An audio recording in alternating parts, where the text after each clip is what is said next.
मध्य प्रदेश विधानसभा चुनाव 2023 आगामी 17 नवंबर को जनता अपना मत डालकर अपना प्रत्याशी चुनेगी। इसी क्रम में हम आज हैं गोविंदपुरा विधानसभा क्षेत्र में, जहां पर हमारे साथ हैं आज कांग्रेस के प्रत्याशी रविंद्र साहू जी। तो आइए इनसे चर्चा करते हैं किन मुद्दों को लेकर और किन विषयों को लेकर ये जनता के बीच जाएंगे आज अपना वोट मांगने। रविंद्र जी, स्वागत है आपका प्रदेश में।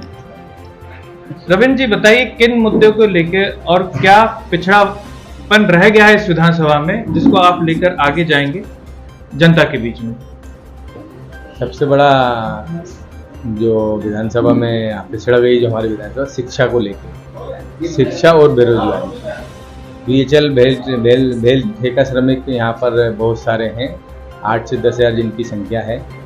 और शिक्षा तो बोला जाए तो 43 ईयर से 43 साल से यहाँ कोई बहुत बड़ा सरकारी स्कूल नहीं बना आज तक, जिसमें हमारे मध्यम वर्गीय परिवार के बच्चे बच्चियाँ और गरीब परिवार के बच्चे बच्चियों को अच्छी उच्च शिक्षा मिल सके। सबसे बड़ा मुद्दा शिक्षा, बेरोजगारी और विकास, ये 3 चीज़ों को लेकर हम क्षेत्र में जा रहे हैं। जैसा गोविंदपुरा विधानसभा प्रचलित है अपने बीएचएल क्षेत्र को लेके, बीएचएल में बहुत सारे वोटर हैं, उनके शायद पेंशन की समस्या है जिनके ऊपर निराकरण नहीं हुआ। उस विषय में आपने कुछ आपका रोड में प्लान है जो आगे जाके उनके लिए तकलीफों को दूर करा जाएगा? मैंने उनको लेके दिन भर का 5 घंटे का धरना भी दिया था बीएचएल पे गेट के सामने, और हमें बहुत जन समर्थन बीएचएल के लोग वहाँ मिला भी। हमने ज्ञापन भी ईडी के नाम पे वहाँ उनको सौंपा था। हम ये भरोसा दिलाते हैं कांग्रेस पार्टी सरकार बनती है मध्य प्रदेश में और कभी जनप्रतिनिधि के रूप में मुझे चुना जाता है, तो उन जितने भी पेंशनधारी हैं उनके लिए हम केंद्र से लड़ाई लड़ेंगे।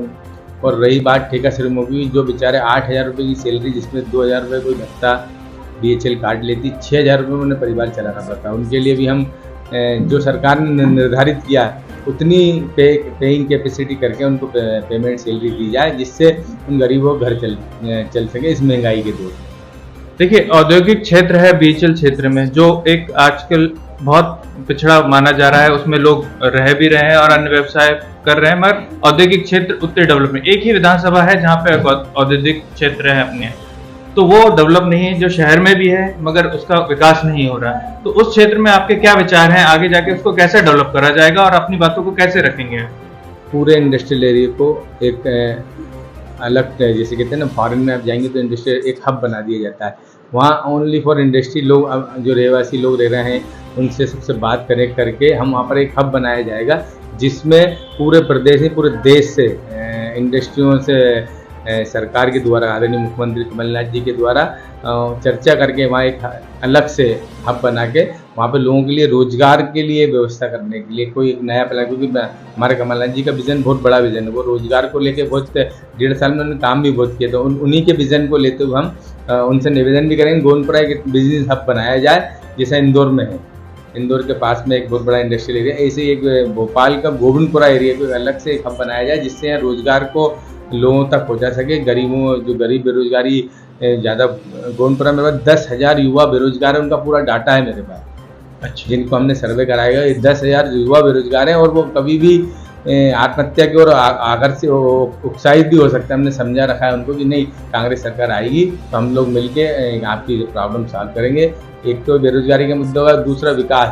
पूरे क्षेत्र में न सड़क है, न नर्मदा जी का जल पहुँचा है, न सीवेज। 3 प्रॉब्लम बहुत बड़ी है। आप कॉलोनियों में चले जाएँ, कॉलोनी के आसपास कहीं भी ऐसी कोई व्यवस्था नहीं है कि रोड पे आदमी अच्छे से चल सके। कॉलोनी के अंदर तो खूब जन सहयोग से विकास हुआ है, लेकिन कॉलोनी के बाहर जो रोड में बना हुआ है, रोड बनने का, उन पर कोई काम नहीं किया गया। लोग गड्ढों में गाड़ियाँ चल रहे हैं, जिससे एक्सीडेंट होता है और लोगों की मृत्यु हो जाती है। गोविंदपुरा विधानसभा, ऐसा कहा जाता है, पिछले 55 साल से बीजेपी का गढ़ बनी हुई है, परंपरागत सीट है और कृष्णा गौर जी पिछले 2 कार्यकाल से यहाँ पे विधायिका हैं।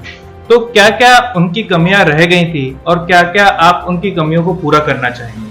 हम जनता को ये बताते हुए चुनाव लड़ रहे हैं कि 43 साल एक ही परिवार और एक ही पार्टी के जनप्रतिनिधि को आपने चुना, बहुत अच्छी बात है।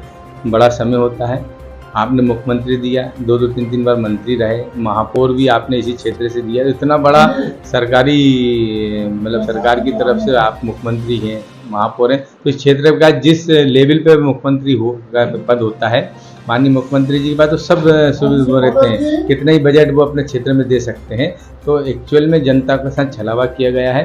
विकास के नाम पे सिर्फ झूठ और छलावा चला है। विकास का ढोल फूट चुका है। इस बार बोरिया बिस्तर बांध के भाजपा को हम यहाँ से रवाना करेंगे।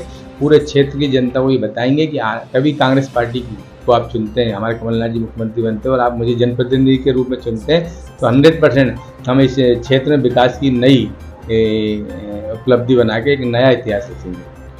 तो ये है रविंद्र साहू जी हमारे साथ, गोविंदपुरा विधानसभा क्षेत्र के कांग्रेस प्रत्याशी। उनका कहना है 55 सालों की इस गोविंदपुरा सीट को वो किला भेद के दिखाएंगे अपने विचारों से, अपने कामों से। मैं मोहित श्रीवास्तव, प्रदेश टुडे के लिए। बने रहिए प्रदेश टुडे वीडियो न्यूज के साथ। धन्यवाद।